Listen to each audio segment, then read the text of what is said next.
দেখো এখানে জি of x দেওয়া আছে 3x² মাইনাস 4x প্লাস 1 তখন এক্স লেস দেন 1। জি এ এক্স প্লাস বি দেওয়া আছে এক্স এটা ইকুয়াল টু 1। বলা আছে যে g of x is the continuous differentiable for all numbers in its domain. Then a আর বি বার করতে হবে। ওকে, অ্যান্ড হবে এটা।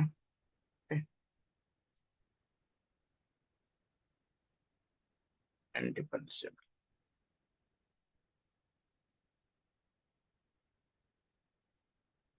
যেহেতু বলে দেওয়া আছে যে g of x continuous, g of x কি দেওয়া আছে কন্টিনিউয়াস,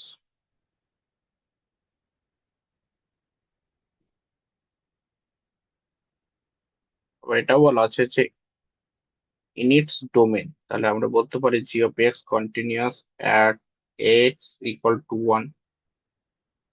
তাহলে এখান থেকে কি বলতে পারি আমরা যে left hand limit equal to right hand limit equal to g of 1 সমান হবে।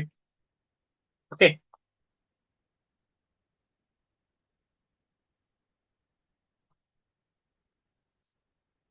তাহলে আমাকে বলো যে এখানে লেফট হ্যান্ড লিমিটটা কত হবে। এক্স লেস দ্যান 1 এর জন্য তুমি লেফট হ্যান্ড লিমিট এক্সিস্ট করবে, তাহলে ফাংশনটা করতে হবে 3x² minus 4 root over x plus 1। Okay, তাহলে limit x tends to 1 minus 3x² minus 4 root over x plus 1। আর এদিকে রাইট হ্যান্ড লিমিটের জন্য ফাংশনটা হবে a x plus b. C of 1 বারোটা কোথা থেকে পাবে, মানে value of the function at x equal to 1 কোথা থেকে পাবে, এই ফাংশন থেকে এক্স ইকুয়াল টু 1 বসিয়ে দিলে পাবে এ প্লাস বি। ওকে, তাহলে এই দিকের ভ্যালুটা হবে 3 minus 4 plus 1 equal to a plus b equal to a plus b. তাহলে এখান থেকে আমরা বলতে পারি যে a plus b equal to 0। Okay, মানে হচ্ছে এখানে a equal to minus B.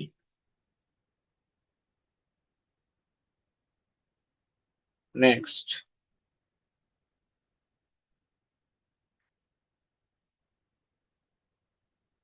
বলা আছে যে জি অফ এক্স, বলা আছে g of x is differentiable at x equal to 1। তার মানে কি left hand derivative equal to right hand derivative কি হয়েছে সমান হয়ে যাবে। তাহলে লেফট হ্যান্ড ডেরিভেটিভ কোথায় পাবে, এক্স লেস দেন 1 এর জন্য লেফট হ্যান্ড ডেরিভেটিভ পাবে, আর এক্স ইকুয়াল টু 1 এর জন্য কি পাবে, রাইট হ্যান্ড ডেরিভেটিভ। ওকে, তাহলে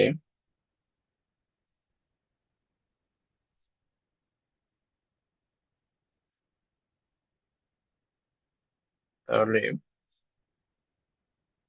q dash x at x equal to 1 minus কত হবে price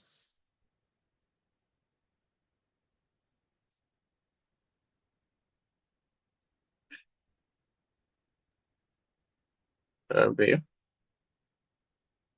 6x minus 4/2 root over x। ওকে, x এর ভ্যালু 1 বসিয়ে দাও, তাহলে এটা পাবে লেফট হ্যান্ড ডেরিভেটিভটা পাবে 6 - 4/2 আচ্ছা 4। ওকে, আর t dash x at x